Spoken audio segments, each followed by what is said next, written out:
Good day everyone. For today's video, I'm going to solve some problems about chimney.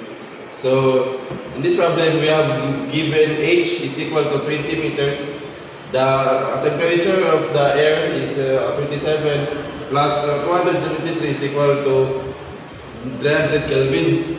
So, the temperature of the flow gas is equal to 380 plus 273 is equal to 653 Kelvin. So, we have our formula H is equal to 353 times the head or the height times 1 over 2 the air. So, ang plug in the values 353 times 20 times 1 over 2 times the 300. So, we have now H is equal to 11.77 mm of water.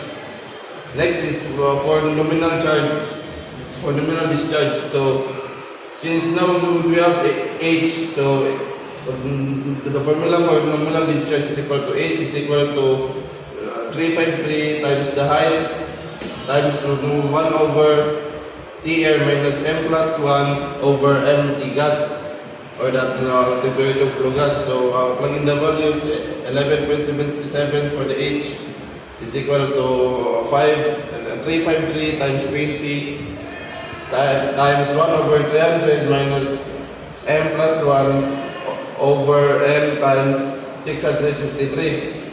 So, solve this.